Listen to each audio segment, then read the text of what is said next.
रउआ लोग के का हाल चाल बा जरूर बताई। तब बिहार में चुनावी चर्चा पूरा जोर शोर से चल रहा बा, हर एक पार्टी अपन अपन दाव लगावता।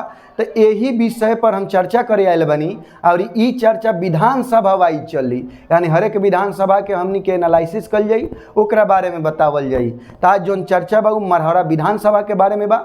तो मरहौरा विधानसभा सारण जिला के एगो विधानसभा है जहाँ के विधायक जितेंद्र राय बानी।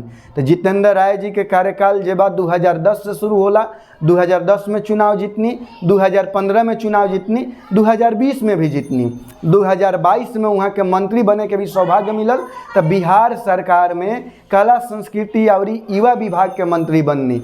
और ठीक कुछ समय बाद वहाँ के जब बिहार सरकार के कला संस्कृति और युवा विभाग में अलग कल गल, तो बिहार सरकार के पहिल का खेल मंत्री भी जितेंद्र राय जी बनने। अब चर्चा मेन मुद्दा से शुरू करी। तो मरहौरा विधानसभा के सबसे बड़का मुद्दा बा मरहौरा के चीनी मिल। काहे? तो जे भी चुनाव में नेता लोग आवेला उ लोग के चर्चा के केंद्र रहेला मरहौरा के चीनी मिल। मरहौरा के चीनी मिल पर चर्चा स्वयं प्रधानमंत्री जी 2015 में भी कर चुकल बानी। आ उ बार बार एक चर्चा के विषय ये से बन जाला कि लोग से जुड़ल बा ई मुद्दा, हर एक आदमी की इच्छा रहे और जुड़ाव भी रहे मरहौरा चीनी मिल के लेके, जौन धीरे धीरे समाप्त हो रहा बा।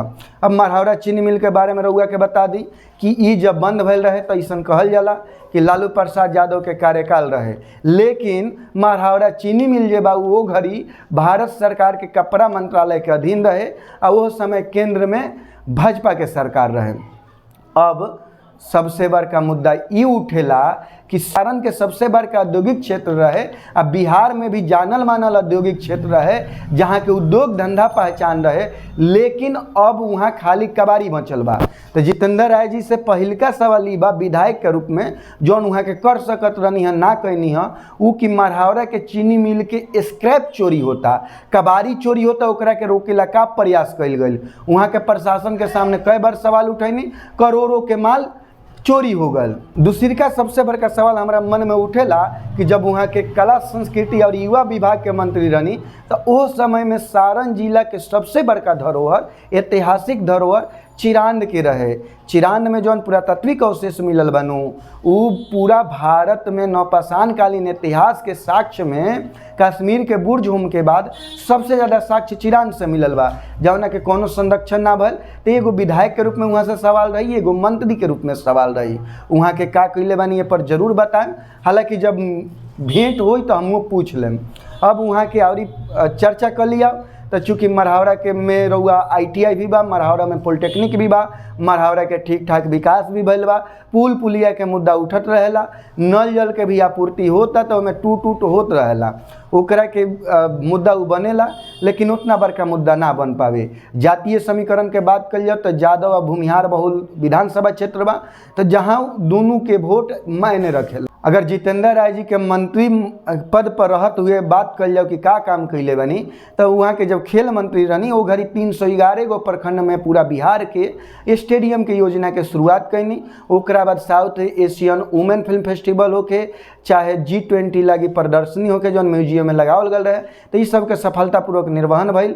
ओकरा बाद युवा उत्सव के भी शुरुआत भल रहे। और ई विधानसभा के रूप में मरहौरा के जौन चाही वो अभी नइखे मिलत। एक सबसे बड़का बात बा मरहौरा के चीनी मिल, काहे कि ओकर जितना परिसर बा अगर ओकरा के दूसरो उद्योग के रूप में ओकरा के उपयोग में लियावल जाओ तब भी बहुत बढ़िया हुई। कोनो जरूरी नहीं है कि चीनी मिल शुरू होको, चूँकि शहरी क्षेत्र हो गल बा आ चीनी मिल से प्रदूषण भी पर्याप्त मात्रा में होई, जवना से लोग पर हानिकारक प्रभाव पड़ी। तो ये से जरूरी ई बा कि ओकर जितना परिसर बा, जितना एरिया बा, अगर ओकर उपयोग कोनो उद्योग धंधा ला होई तो सबसे बढ़िया होई।